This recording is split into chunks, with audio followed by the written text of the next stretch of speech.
महाभारत का युद्ध क्यों हुआ? कुछ शब्दों के कारण। गलती दुर्योधन दुशासन की।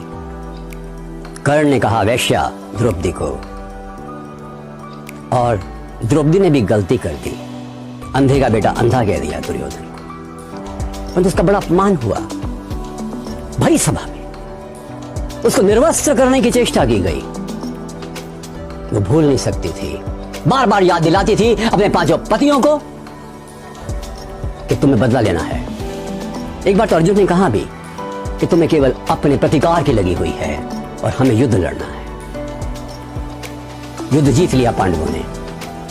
वो रात जबकि अश्वत्थामा ने द्रौपदी के पांचों पुत्रों को और उसके भाइयों को अंधेरे में सोते हुए मार दिया।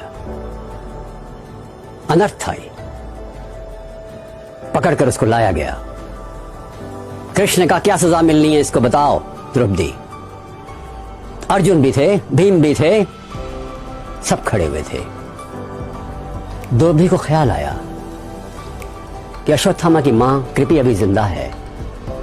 जिस तरह से मुझे अपनी संतान के खोने का दुख हो रहा है, अश्वत्थामा की यदि मृत्यु हो जाए तो कृपि को दुख होगा। और ये तो गुरुपुत्र है। अर्जुन भी ये कह रहे हैं, वास्तव में सत्य भी है। कृष्ण इसके बंधन खोल दो। कृष्ण ने अर्जुन से कहा इसकी मणि निकाल लो, निकाल ली गई। तो द्रौपदी ने क्षमा कर दिया। जिस द्रौपदी पर यह इल्जाम लगता है कि वो अपने प्रतिकार के लिए, युद्ध के लिए उत्तरदायी है, वो द्रौपदी इतने विशाल हृदय की बनी, ये तो हमें सोचना ही पड़ेगा उसके व्यक्तित्व के बारे में। वो कितनी महान थी। रावण के दरबार में जब अंगद पहुंचते हैं और कहते हैं कि सीता माता को लौटा दो रावण राज, मेरे स्वामी तुम्हें क्षमा कर देंगे। हंसते हुए कहता है रावण, अट्टहास करते हुए, वो तुम्हारा स्वामी बार बार संधि के प्रस्ताव भेजता है, वो कायर है, लड़ना ही नहीं चाहता।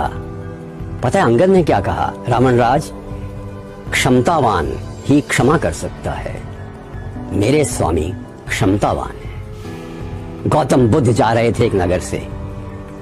उन्होंने कई इस प्रकार की विचारों की विकृतियों के विरुद्ध अपनी आवाज उठाई, जिससे कई लोग रुष्ट थे।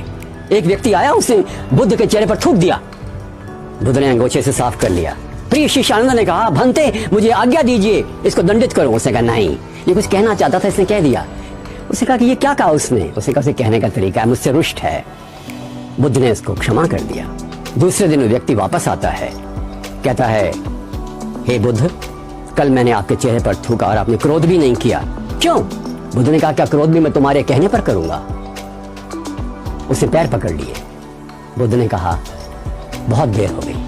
15 साल पहले तुम आते तो मेरे चेहरे पर थूकते, मुझे क्रोध आता, तो मेरे पैर पकड़ दे, मुझे अच्छा लगता। अब तो ना मुझे कल दुख हुआ ना आज सुख हो रहा है। पता है आपको सरदार पटेल के चेहरे पर एक व्यक्ति ने थूक दिया था दंगों के दौरान। भारत का उप प्रधानमंत्री, गृह मंत्री, और सरदार पटेल ने अंगूठे से वो साफ कर लिया और बोले, चलो किसी ने तो गुस्सा थूका। प्रिय मित्रों, क्षमा करना बड़ा कठिन होता है, पर किन्हीं भी दो लोगों में, दो मित्र, पति पत्नी, भाई बहन, बॉस सबॉर्डिनेट, कोई भी लोग हो, any relationship of two, one has to be greater, nobler, stronger, taller. एक को तो अच्छा बनना ही पड़ेगा ना। जिसने सहना सीख लिया, उसने रहना सीख लिया, और केवल बड़े दिल के लोग ही क्षमा कर सकते हैं।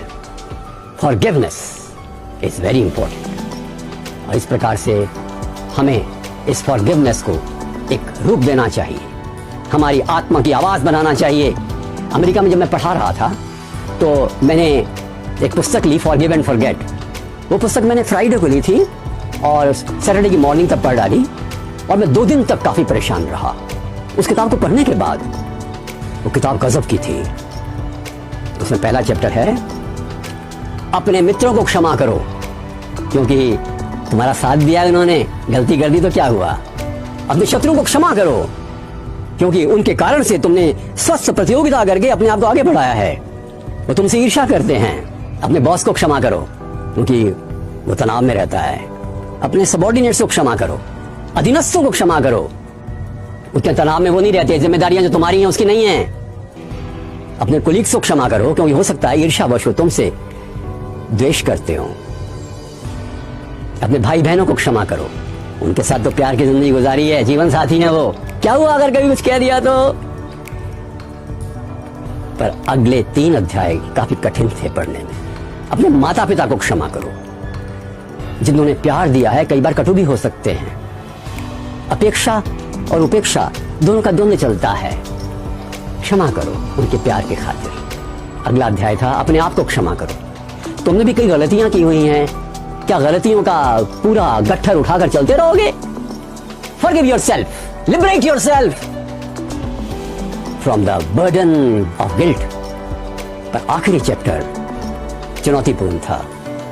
तुम्हें नाराजगी है भगवान से कि उसने तुम्हारे साथ अन्याय किया, तुम्हें अवसर नहीं दिए, तुम्हारे साथ ऐसा व्यवहार किया जो एक भक्त के लिए अच्छा नहीं था, उसे भी क्षमा कर दो। My God, me forgiving my God, my mentor, my master, my inspirer.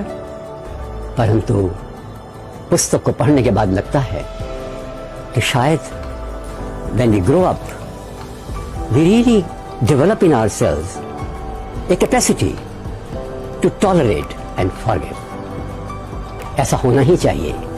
हम आगे बढ़ते हैं तो नीचे उठना चाहिए, सिर्फ ग्रोइंग ओल्ड नहीं, ग्रोइंग अप होना चाहिए। और उसका सबसे बड़ा प्रमाण है क्षमा की शक्ति। नमस्कार।